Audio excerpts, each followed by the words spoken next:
എല്ലാവർക്കും നമ്മുടെ ഇന്നത്തെ ക്ലാസ്സിലേക്ക് സ്വാഗതം. നാം കഴിഞ്ഞ ക്ലാസ്സിൽ നമ്മുടെ ടെക്സ്റ്റ് ബുക്കിലെ പേജ് നമ്പർ 222 രണ്ടാമത്തെ ചോദ്യമാണ് ചെയ്ത് നിർത്തിയത് അല്ലേ. ഇനി നമുക്കതിലെ മൂന്നാമത്തെ ചോദ്യം ഒന്ന് നോക്കാം. എന്താണ് ചോദ്യം? In the picture A B is a diameter of the circle and it is extend to a point P. അതായത് നമുക്കൊരു സർക്കിൾ തന്നിട്ടുണ്ട്. ആ സർക്കിളിൽ എ ബി എന്ന് പറയുന്നത് ഈ സർക്കിളിന്റെ ഡയമീറ്റർ ആണ്, വ്യാസമാണ് അല്ലേ. പിന്നെയോ അത് എക്സ്റ്റെൻഡ് ചെയ്തിട്ടുണ്ട്, ആ വ്യാസം നീട്ടിയിട്ടുണ്ട്. എവിടേക്ക്? പി എന്ന് പറയുന്ന പോയിന്റിലേക്ക് അത് നീട്ടിയിട്ടുണ്ട് അല്ലെ. Okay, the tangent from P touches the circle at Q. അപ്പോൾ പിയിൽ നിന്ന് ഒരു ടാൻജന്റ് വരെ ക്യൂവിനെ ഇവിടെ ടച്ച് ചെയ്യുന്നുണ്ട് അല്ലെ. അതായത് പി ക്യൂ എന്ന് പറയുന്നത് എന്താണ്? ടാൻജന്റ് ആണ്. മനസ്സിലായല്ലോ? അപ്പൊ ചോദ്യം നല്ലോണം വായിച്ചു നോക്കാം. അപ്പൊ ഇത് ഡയമീറ്റർ ആണ്, ഇതോ പി ക്യൂ എന്ന് പറയുന്നത് ടാൻജന്റ് ആണ് തന്നിട്ടുണ്ട് അല്ലെ. ഇനി എന്താണ് നമുക്ക് കണ്ടുപിടിക്കേണ്ടത്? What is the radius of the circle. ഇങ്ങനെയാണെങ്കിൽ സർക്കിളിന്റെ റേഡിയസ് എത്ര അല്ലെ. സർക്കിളിന്റെ റേഡിയസ് അപ്പോൾ ഡയമീറ്റർ ആണ് വേണ്ടിയിട്ട് ഡയമീറ്ററിന്റെ നീളമല്ല നമുക്ക് തന്നിട്ടുള്ള 8 സെന്റിമീറ്റർ എന്ന് പറഞ്ഞാൽ എ തൊട്ട് പി വരെയുള്ള ലെങ്ത് അല്ലെ. നമുക്ക് കണ്ടുപിടിക്കേണ്ടത് ഇതിന്റെ റേഡിയസ് അല്ലെ, റേഡിയസ് ആരം എത്രയാണെന്ന് കണ്ടുപിടിക്കണം. അപ്പൊ ഞാൻ പറഞ്ഞു ഇവിടെ നോക്കിയാൽ ഇവിടെ ടാൻജന്റ് അല്ലെ, ടാൻജന്റ് എന്ന് കണ്ടു കഴിഞ്ഞാൽ ഇതേ രൂപത്തിൽ നമുക്ക് ടാൻജന്റ് ആണ് തന്നിട്ടുള്ളതെങ്കിൽ അപ്പൊ നമുക്ക് എന്ത് ഓർമ്മ വേണം? നമ്മുടെ ഇക്വേഷൻ എന്താണ്? നമ്മൾ കഴിഞ്ഞ ക്ലാസ്സിൽ പറഞ്ഞിരുന്നു അല്ലെ. P X into P Y is equal to എന്താണ്? പി ടി സ്ക്വയർ അല്ലെ. ഇതാണ് നമ്മുടെ മെയിൻ ഇക്വേഷൻ. അതായത് ഈ ബിന്ദു, ഈ പോയിന്റ് പുറത്താണെങ്കിൽ, നാം രണ്ട് കേസാണ് പറഞ്ഞത്. ഒന്ന് ബിന്ദു അകത്താണെങ്കിൽ, പി അകത്താണെങ്കിൽ, അതല്ലെങ്കിൽ ബിന്ദു പുറത്താണെങ്കിൽ അല്ലെ. അപ്പൊ പുറത്താണെങ്കിൽ പിന്നെ നമുക്ക് ടാൻജന്റ് ആണ് അടുത്തത് ആള് അല്ലെ. അപ്പൊ അങ്ങനെയാണെങ്കിൽ ഏത് ഇക്വേഷൻ നമ്മൾ ഉപയോഗിക്കാം? P X into P Y equal to P T square. അതായത് ഇതിന്റെ length P X into P Y അല്ലെ. അപ്പൊ ഇവിടെ എക്സിനും വൈക്കും പറയാൻ തോന്നുന്നു, എയും ബിയും തോന്നുന്നു, അത്രയോ വ്യത്യാസമുള്ളൂ അല്ലെ. അപ്പൊ ഇവിടെ നോക്കിയാൽ പി നമുക്ക് എന്ത് പറയാൻ പറ്റും? P A into P B അല്ലെ. P X into P Y എന്ന് പറഞ്ഞതിന് പകരം എന്ത് പറയാം? P A into P B ഇസിക്കട്ട് എന്തിന് ഈക്വൽ ആയിരിക്കും? ടാൻജന്റിന്റെ സ്ക്വയറിന് ഈക്വൽ ആയിരിക്കും അല്ലെ. അപ്പൊ ടാൻജന്റിന്റെ സ്ക്വയർ അതായത് നോക്കിയാൽ പി ടി എന്ന് പറയുന്നത് നമ്മൾ ഇവിടെ ടി ആണ് കൊടുത്തിരുന്നത് അല്ലെ. അതുകൊണ്ട് പി ടി ഇവിടെ ആണെങ്കിൽ നമുക്ക് പി ക്യൂ. അപ്പൊ പി ക്യൂവിന്റെ സ്ക്വയറിന് ഈക്വൽ ആണ്. മനസ്സിലായല്ലോ? അപ്പൊ അക്കാര്യം മാത്രം ഓർമ്മയുണ്ടെങ്കിൽ നമുക്ക് വളരെ എളുപ്പത്തിൽ ഈ ചോദ്യം നമുക്ക് ചെയ്യാൻ പറ്റും. അപ്പൊ ഞാൻ പറഞ്ഞിരുന്നു, ഈ നമ്മുടെ 3-4 ചോദ്യങ്ങളിൽ നിന്ന് ഒരു ചോദ്യം നിങ്ങൾക്ക് ഉറപ്പായിട്ട് പരീക്ഷ കിട്ടും. അതുപോലെ തന്നെ വരയ്ക്കാനുള്ളിൽ നിന്ന് ഒരു ചോദ്യം ഉറപ്പായിട്ട് നമ്മുടെ SLC പരീക്ഷയ്ക്ക് വരും. അപ്പൊ നമുക്ക് ഇവിടെ എങ്ങനെ എഴുതാൻ പറ്റും? പി എക്സ് ഇൻറ്റു പി വൈക്ക് പകരമായിട്ട് എയും ബിയും അല്ല, അത്രയുള്ള വ്യത്യാസമുള്ളൂ. അപ്പൊ നമ്മൾ ഇവിടെ എഴുതാം P A into P B. P A എന്ന് പറഞ്ഞാൽ ഈ ഡിസ്റ്റൻസ് ഇൻറ്റു ഈ ഡിസ്റ്റൻസ് അല്ലെ. എന്തിന് ഈക്വൽ ആയിരിക്കും? Equal to P T square. അതായത് ഇവിടെ പി ക്യൂവിന്റെ സ്ക്വയറിന് ഈക്വൽ ആയിരിക്കും അല്ലെ. ഇനി പി എയുടെ അളവ് നമുക്ക് തന്നിട്ടുണ്ട് 8 സെന്റിമീറ്റർ. അപ്പൊ 8 ഇൻറ്റു പി ബി അല്ലെ, ഇതാണ് പി ബി. അപ്പൊ ഇവിടെ നമുക്ക് പി ബി അറിയില്ല അല്ലെ. പി ബി അങ്ങനെ തന്നെ കിടന്നോട്ടെ. ഈക്വൽ ടു എന്ത് വരും? P Q square. പി ക്യൂവിന്റെ സ്ക്വയർ 4 സ്ക്വയർ. അപ്പൊ 8 into P B is equal to 4 square. അങ്ങനെയാണെങ്കിൽ പി ബി എന്ത് വരും? P B is equal to 4 square അല്ലെ. 4ന്റെ സ്ക്വയർ എത്രയാണ്? 16 ബൈ ഈ 8 ഇങ്ങോട്ട് വരുമ്പോൾ ബൈ 8 ആയി അല്ലെ. 16 ബൈ 8 ഓക്കെ ആണല്ലോ. അങ്ങനെയാണെങ്കിൽ 2 സെന്റിമീറ്റർ. പി ബിയുടെ നീളം നമുക്ക് കിട്ടി 2 സെന്റിമീറ്റർ. നമ്മുടെ എന്താണ് ചോദിച്ചിട്ടുള്ളത്? റേഡിയസ് ആണ് ചോദിച്ചിട്ടുള്ളത് അല്ലെ. അപ്പൊ ഇത് ഡയമീറ്റർ ആണ് നമ്മുടെ ചോദ്യത്തിലുണ്ട്. അപ്പൊ ഡയമീറ്ററിന്റെ പകുതിയാണല്ലോ റേഡിയസ്. ഓക്കെ, അപ്പൊ നമുക്ക് ഇനി ഡയമീറ്റർ എത്രയാണെന്ന് കണ്ടുപിടിക്കണം അല്ലെ. അപ്പൊ അതിന് ഇവിടെ നോക്കിയേ, ഈ പി എ ഇവിടെ മുതൽ ഇവിടം വരെയുള്ള ഡിസ്റ്റൻസ് എത്രയാണെന്ന് തന്നിട്ടുണ്ട്? 8 ആണെന്ന് തന്നിട്ടുണ്ട് അല്ലെ. അങ്ങനെയാണെങ്കിൽ 8ൽ നിന്ന് ഇത്രയും ഭാഗം കുറച്ച് കഴിഞ്ഞാൽ നമുക്ക് എന്ത് കിട്ടും? ഈ സർക്കിളിന്റെ ഡയമീറ്റർ കിട്ടും. മനസ്സിലാവുണ്ടല്ലോ? മൊത്തം നീളം 8 സെന്റിമീറ്റർ ആണ്. 8ൽ നിന്ന് ഇത്ര ഭാഗം കുറച്ച് കഴിഞ്ഞാൽ എന്ത് കിട്ടും? ഈ സർക്കിളിന്റെ വ്യാസം കിട്ടും. അപ്പൊ നമുക്ക് വ്യാസം കിട്ടിക്കഴിഞ്ഞാൽ അതിന്റെ പകുതി ആക്കി കഴിഞ്ഞാൽ എന്ത് കിട്ടും? റേഡിയസ് കിട്ടിയല്ലേ. അപ്പൊ നമുക്ക് എന്ത് ചെയ്യാം? എ ബിയുടെ നീളം കണ്ടുപിടിക്കാൻ പോകണം. അതായത് സർക്കിളിന്റെ ഡയമീറ്റർ അല്ലെ. സർക്കിളിന്റെ diameter A B is equal P എയിൽ നിന്ന് മൈനസ് ഏത് കുറച്ചാൽ മതി? പി ബി കുറച്ചാൽ മതി അല്ലെ. സീക്വൽ ടു മൊത്തം നീളം 8. അപ്പൊ 8ൽ നിന്ന് എത്ര കുറയ്ക്കണം? 2 കുറയ്ക്കണം. അതായത് 6 സെന്റിമീറ്റർ. ഇതാണ് എ ബി അല്ലെ. എ ബി എന്ന് പറഞ്ഞത് എന്താണ്? എ ബി എന്ന് പറഞ്ഞാൽ സർക്കിളിന്റെ ഡയമീറ്റർ അല്ലെ. അപ്പൊ എ ബി എന്ന് പറഞ്ഞ സർക്കിളിന്റെ ഡയമീറ്റർ ഇതാണ് എ ബി. അങ്ങനെയാണെങ്കിൽ റേഡിയസ് എന്ത് വരും? റേഡിയസ് ആറിന്റെ 6 സെന്റിമീറ്റർ ആണ് അതിന്റെ പകുതി അല്ലെ. പകുതി ഈക്വൽ ടു 3 സെന്റിമീറ്റർ. അപ്പൊ ഇത് കണ്ടില്ലേ, വളരെ ഈസി ആയ ചോദ്യമാണ്. അപ്പൊ നിങ്ങൾ ഈ ഒരു ഇക്വേഷൻ മാത്രം ഓർമ്മ ഉണ്ടായി കഴിഞ്ഞാൽ എന്ത് ചെയ്യാം? വളരെ എളുപ്പത്തിൽ ഇന്ന് മാർക്ക് വാങ്ങാൻ പറ്റും അല്ലെ. ഇതാണ് നമ്മുടെ നാലാമത്തെ ചോദ്യം അല്ലേ. ഇവിടെ നമുക്ക് രണ്ട് ചിത്രങ്ങൾ തന്നിട്ടുണ്ട്. എന്താണ് പറഞ്ഞിട്ടുള്ളത്? In the first of the two pictures below the line joining two points of a circle is extended outward to a point and then a tangent is drawn from this point to the circle. എന്താണ് പറഞ്ഞിട്ടുള്ളത്? അതായത് ഇവിടെ ഒരു circle, ആ സർക്കിളിലെ രണ്ട് പോയിന്റുകൾ അല്ലെ, ഇവിടെ ഡയമീറ്റർ ഒന്നല്ല, രണ്ട് പോയിന്റുകൾ. അപ്പൊ ഈ രണ്ട് ബിന്ദുക്കൾ തമ്മിൽ യോജിപ്പിച്ച് ഒരു ലൈൻ വരച്ചു. ആ വര എന്ത് ചെയ്തു?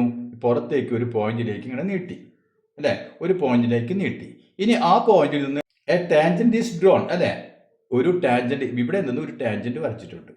അപ്പൊ ഇതിൽ നമുക്ക് ടാൻജന്റിന് നീളം തന്നിട്ടുണ്ട് 6 സെന്റിമീറ്റർ. ഇവിടെ നോക്കിയേ, ഇവിടെ നിന്ന് ഈ ആദ്യം സർക്കിളിനെ കട്ട് ചെയ്യുന്ന ഈ പോയിന്റ് അല്ലെ, ഇവിടേക്കുള്ള നീളം നമുക്ക് തന്നിട്ടുണ്ട് 4 സെന്റിമീറ്റർ. ഇത് രണ്ടും നമുക്ക് തന്നിട്ടുണ്ട് ആദ്യത്തെ പിക്ചറിൽ. ഇനി അടുത്ത പിക്ചറിന്റെ കാര്യം എന്താണ് പറഞ്ഞത്? In the second picture the same line is extended. ഇതേ സർക്കിൾ തന്നെ, വേറെ വ്യത്യാസമൊന്നുമില്ല, ഇതേ ലൈൻ തന്നെ അല്ലെ. അപ്പൊ അകത്തെ ലൈനിന് ഒരു വ്യത്യാസവും ഇല്ല.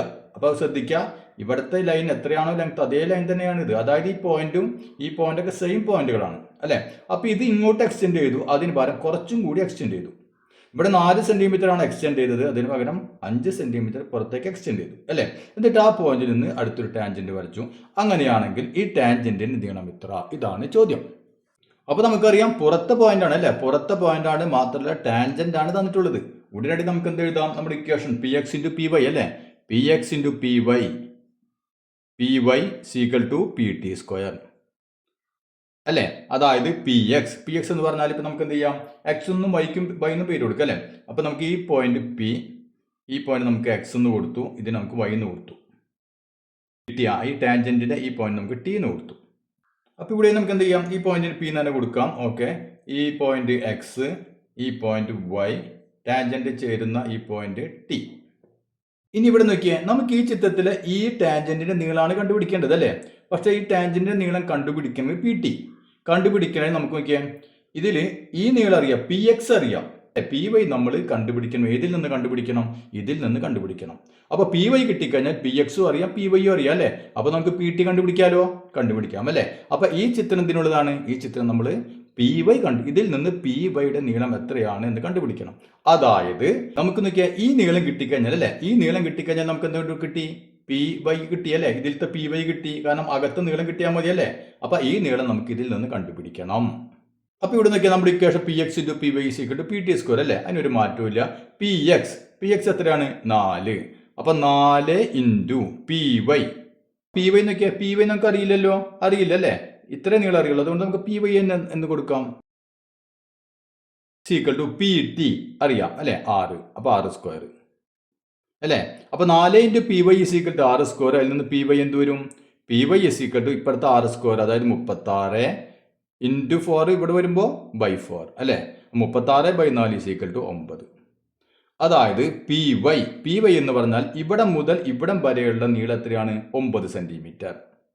അതായത് നോക്കിയേ, ഇവിടം മുതൽ ഇവിടം വരെയുള്ള നീളം നമുക്ക് കിട്ടി. എത്ര കിട്ടി? 9 സെന്റിമീറ്റർ അല്ലെ. അങ്ങനെയാണെങ്കിൽ ഇതിന്റെ നീളം എത്രയായിരിക്കും? മൊത്തം 9, ഇവിടെ നിന്ന് ഇവിടം വരെയുള്ള നീളം 4 സെന്റിമീറ്റർ. അങ്ങനെയാണെങ്കിൽ ഈ നീളം എത്രയായിരിക്കും? 9ൽ നിന്ന് 4 കുറച്ച് കഴിഞ്ഞാൽ ഈ നീളം നമുക്ക് കിട്ടി 5 സെന്റിമീറ്റർ അല്ലെ. 5 സെന്റി. അതേ നീളം തന്നെ ആയിരിക്കും ഇവിടെ. ഈ പോയിന്റ് നോക്കിയാൽ പുറത്തെ പോയിന്റ് കുറച്ചും കൂടി ഇങ്ങോട്ട് നീക്കി എന്ന് പറഞ്ഞിട്ടുള്ളൂ, വേറെ വ്യത്യാസങ്ങളൊന്നുമില്ല അല്ലെ. അതായത് ഈ നീളം നമുക്ക് കിട്ടി 5 സെന്റിമീറ്റർ. ഓക്കെ, ഇനി നമുക്ക് ചെയ്യാലോ. ഇത് ഈ ഫിഗർ നോക്കിയേ, പി എക്സ്, ഈ ഫിഗറിൽ P X into P Y equal to P T square. P എക്സിന്റെ വാല്യൂ എത്രയാണ്? 5 തന്നെ അല്ലെ. 5 ഇൻറ്റു പി വൈ എത്ര വരും? പി വൈ നീളാണ് അല്ലെ. അപ്പൊ ഇവിടെ നിന്ന് ഇങ്ങോട്ട് 5 പ്ലസ് 5, അപ്പൊ 5ഉം 5ഉം 10. അപ്പൊ 5 into 10 equal to P T square. ഇതാണ് നമുക്ക് കണ്ടുപിടിക്കേണ്ടത്, പി ടി സ്ക്വയർ. അതായത് 5 ഇൻറ്റു 10 50 അല്ലെ. 50 equal to P T square അല്ലെ. അതായത് പി ടി സ്ക്വയർ എന്ന് പറഞ്ഞാൽ 50 ആണ്. അങ്ങനെയാണ് പി ടി എന്തായിരിക്കും? പി ടി അതിന്റെ റൂട്ട് കണ്ടാൽ മതി അല്ലെ, റൂട്ട് 50 അല്ലെ. റൂട്ട് 50 നമുക്കറിയാം അതൊരു പെർഫെക്റ്റ് സ്ക്വയർ അല്ലേ, പൂർണ്ണവർഗമല്ല. അപ്പൊ നമ്മൾ എന്താ സാധാരണ ചെയ്യാറ്? അതിനെ ഘടകങ്ങളാക്കും അല്ലെ. സീക്വൽ ടു എന്തെന്ന് എഴുതാം നമുക്ക്? ഇതിനെ നമുക്ക് ഘടകങ്ങളാക്കാം അല്ലെ. അത് അപ്പോൾ ശ്രദ്ധിക്കേണ്ട കാര്യം എന്താണ്? ഒരെണ്ണം എന്തായിരിക്കണം? ഒരെണ്ണം പൂർണ്ണവർഗമായിരിക്കണം അല്ലെ, പെർഫെക്റ്റ് സ്ക്വയർ ആയിരിക്കണം. അല്ലാതെ 10 ഇൻറ്റു 5 എന്നൊന്നും എഴുതരുത് അല്ലെ. ഇപ്പോൾ ഇവിടെ നോക്കിയാൽ 10 × 5 എന്ന് പറഞ്ഞാൽ രണ്ടും പെർഫെക്റ്റ് സ്ക്വയർസ് അല്ല, 10ഉം 5ഉം പെർഫെക്റ്റ് സ്ക്വയർ അല്ല അല്ലേ. അപ്പോൾ ഇവിടെ നോക്കിയാൽ 25 × 2 അല്ലേ. അപ്പോൾ 25 × 2 നമുക്ക് എഴുതാം, അത് 50 ആണ് അല്ലേ. അപ്പോൾ 25 എന്ന് പറഞ്ഞാൽ എന്താണ്, √25 എന്താണ്, √25 എന്ന് പറഞ്ഞാൽ 5. അപ്പോൾ 5 അല്ലേ. അപ്പോൾ √25 എന്ന് പറഞ്ഞാൽ 5, ബാക്കി എന്താ വരാം, 5√2 അല്ലേ. അപ്പോൾ 5√2 സെന്റിമീറ്റർ ആണ് ഇതിൻ്റെ ഈ ടാൻജന്റിന്റെ നീളം. അപ്പോൾ അത് ക്ലിയർ ആയില്ലേ. ഇനി നമുക്ക് 5ാമത്തെ ചോദ്യം ചെയ്ത് നോക്കാം. ഇവിടെ നമുക്ക് എന്ത് തന്നിട്ടുണ്ട്, ഒരു ഫിഗർ തന്നിട്ടുണ്ട് അല്ലേ.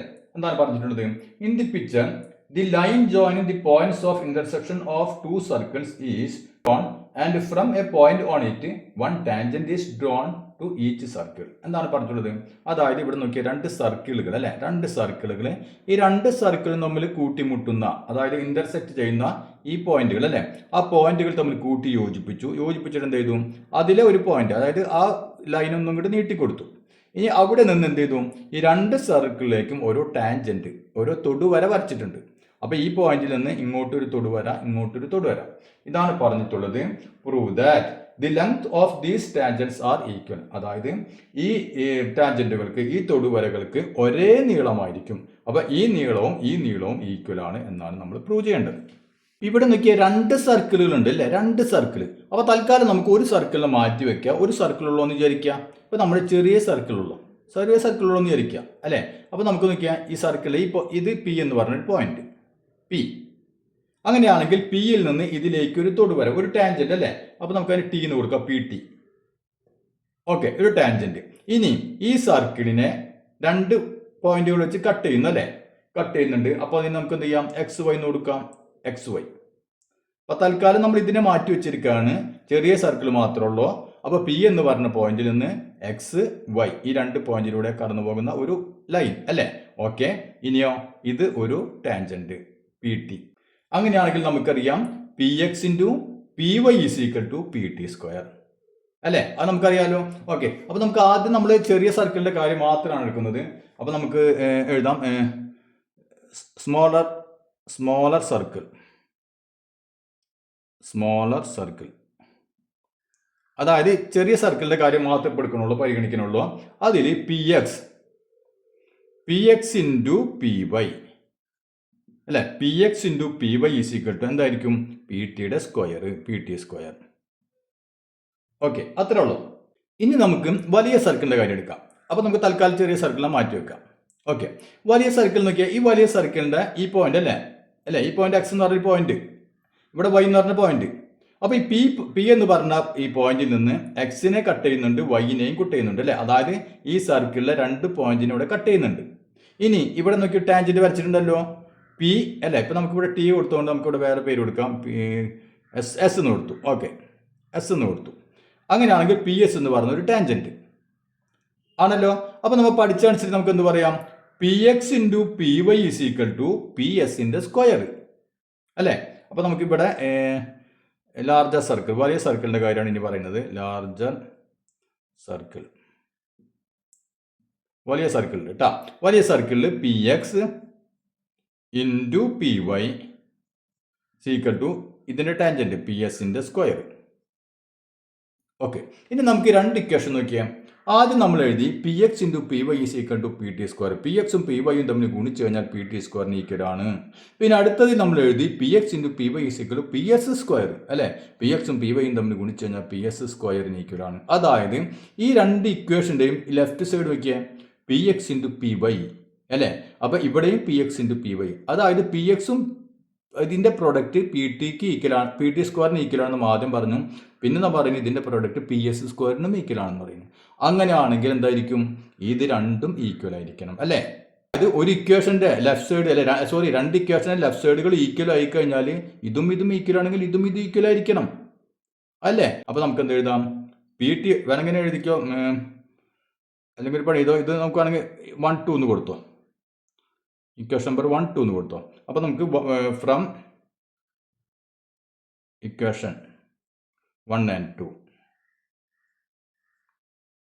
അതായത് ഇക്വേഷൻ 1 and 2 അല്ലേ. അപ്പോൾ ഇതിൽ നിന്ന് നമുക്ക് എന്ത് കിട്ടും, P T square is equal to P S square. P ടിയുടെ സ്ക്വയറും പി എസിൻ്റെ സ്ക്വയറും ഈക്വലാണ് അല്ലേ. അപ്പോൾ പി ടിയുടെ സ്ക്വയറും പി എസിൻ്റെ സ്ക്വയറും ഈക്വൽ ആണെങ്കിൽ പി ടിയും പി എസ് എന്തായിരിക്കണം, തുല്യമായിരിക്കണം അല്ലേ. അതായത് P T is equal to P S.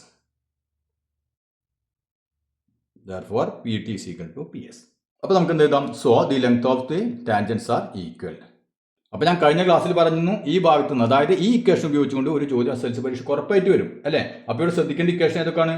ഒന്ന് P X into P Y is equal to R square minus D square. ഇതെപ്പോഴാണ് വരാം? അതായത് ഈ പോയിന്റ് പി എന്ന് പറഞ്ഞ പോയിന്റ് സർക്കിളിൻ്റെ അകത്താണെങ്കിൽ അല്ലേ, സർക്കിളിൻ്റെ അകത്താണെങ്കിൽ നമുക്ക് എന്ത് എഴുതാം? P X into P Y equal to R square minus D square അല്ലേ. അപ്പം ഇത് ഇനി അത് പുറത്താണെങ്കിൽ നമുക്കറിയാം P X into P Y equal to D square minus R square അല്ലേ, D square minus R square. ഇനി നമുക്കിപ്പോൾ നമ്മൾ ചെയ്ത പോലെ ടാൻജൻറ്റ് തന്നിട്ടുണ്ടായിരിക്കും അല്ലേ, ടാൻജൻറ്റ് തന്നിട്ടുണ്ടായിരിക്കും. അങ്ങനെയാണെങ്കിൽ P X into P Y ഒരെണ്ണം ടാൻജൻറ്റ് ആയിരിക്കും അല്ലേ. അങ്ങനെയാണെങ്കിൽ എന്ത് വരും? P X into P Y equal to ടാൻജൻറ്റിൻ്റെ സ്ക്വയർ പി ടി സ്ക്വയർ. മനസ്സിലായല്ലോ? അപ്പോൾ ഇത് നല്ലവണ്ണം പഠിക്കുക, ഒരു ക്വസ്റ്റ്യൻ ഉറപ്പ്. അപ്പോൾ ഇതിൽ നമുക്ക് റേഡിയസ് ആയിരിക്കും ചോദിക്കുക, അല്ലെങ്കിൽ ലെങ്ത് ഓഫ് കോഡ് ചോദിക്കും, അതല്ലെങ്കിൽ ടാൻജൻറ്റിൻ്റെ നീളം ചോദിക്കും, ബാക്കിയുള്ളതൊക്കെ തന്നിട്ടുണ്ടായിരിക്കും. അപ്പോൾ നമ്മൾ ഈ ചെയ്ത പ്രോബ്ലങ്ങൾ തന്നെ ശരിക്കും എങ്ങനെയാണ് ചെയ്യുക എന്ന് 2-3 പ്രാവശ്യമൊക്കെ ചെയ്ത് പഠിക്കാം. ഓക്കെ ആണല്ലോ? പിന്നെ അതിൽ ഉറപ്പായിട്ട് ചോദിക്കുന്ന ചോദ്യം എന്താണ്? നമ്മുടെ വരയ്ക്കാനുള്ളത് അല്ലേ. അപ്പോൾ അതിൽ നിന്നും ആ 3 ടൈപ്പാണ് നമ്മൾ പഠിച്ചത്. അതിലൊന്നാമത്തെ എന്താണ്? അളവുകൾ അല്ലെ, ചതുരത്തിന്റെ അളവുകൾ തന്നിട്ടുണ്ടായിരിക്കും. ആ അളവുകൾ അനുസരിച്ച് ചതുരം വരയ്ക്കുക. എന്നിട്ടോ അതേ ഏരിയ ഉള്ള മറ്റൊരു ചതുരം വരയ്ക്കണം അല്ലെ. അപ്പൊ അതിന്റെ ഒരു വശത്തിന് നീളം തന്നിട്ടുണ്ടായിരിക്കും. അപ്പൊ അതെങ്ങനെ വരയ്ക്കാന്നുള്ളത് നമ്മൾ മുമ്പത്തെ പാർട്ടിൽ ചെയ്തിട്ടുണ്ട്. അത് വരച്ച് തന്നെ പഠിക്കുക. അതുപോലെ തന്നെ പിന്നെ രണ്ടാമത്തെ ടൈപ്പ് എങ്ങനെയാണ്? ഒരു ചതുരത്തിന്റെ നീളവും വീതി തന്നിട്ടുണ്ടായിരിക്കും. ആ അളവുകൾ വെച്ചിട്ട് എന്ത് ചെയ്യുക? ഒരു ചതുരം വരയ്ക്കുക. പിന്നെയോ അതേ ഏരിയയുള്ള ഒരു സ്ക്വയർ വരയ്ക്കുക അല്ലെ. ഓർമ്മയുണ്ടല്ലോ നമ്മൾ സെമി സർക്കിൾ വരച്ചിട്ട്. ഓക്കെ, അപ്പോൾ അതുപോലെ നല്ലവണ്ണം വരച്ച് പഠിക്കുക. പിന്നെ എന്താണ്? ഏരിയ മാത്രം തരും അല്ലേ, ഏരിയ മാത്രം. ഇപ്പം നമ്മൾ കഴിഞ്ഞ ക്ലാസ് ചെയ്തു അല്ലേ, 15 സ്ക്വയർ സെന്റിമീറ്റർ അല്ലെങ്കിൽ 20 സ്ക്വയർ സെന്റിമീറ്റർ അല്ലെ. ഈ രൂപത്തിലുള്ള ഏരിയ മാത്രം തരും. അത് ആ ഏരിയയുള്ള സ്ക്വയർ വരയ്ക്കാനും പറയും. അപ്പോൾ ഇതിനെ 2 സംഖ്യയിലൂടെ പ്രൊഡക്റ്റ് ആക്കുക അല്ലെ. പ്രൊഡക്റ്റ് ആക്കി എഴുതിയിട്ട് എന്ത് ചെയ്യാം? ടോട്ടൽ ലെങ്ത് കോഡാക്കി വരയ്ക്കും അല്ലേ. അത് നമ്മൾ കഴിഞ്ഞ ക്ലാസ്സിൽ വിശദമായിട്ട് പറഞ്ഞ് ചെയ്തിട്ടുണ്ട്. അപ്പോൾ ഇത്രയും കാര്യങ്ങൾ ശ്രദ്ധിച്ച് പഠിച്ചു കഴിഞ്ഞാൽ നിങ്ങൾക്ക് ഈ ചാപ്റ്ററിൽ മുഴുവൻ മാർക്ക് നിങ്ങൾക്ക് സ്കോർ ചെയ്യാൻ പറ്റും. അപ്പോൾ നമ്മുടെ ക്ലാസ്സുകൾ നിങ്ങൾക്ക് മനസ്സിലാവുന്നുണ്ട് എന്ന് കരുതുന്നു. ഇനി നമുക്ക് അടുത്ത ചാപ്റ്ററുമായി വീണ്ടും കാണാം.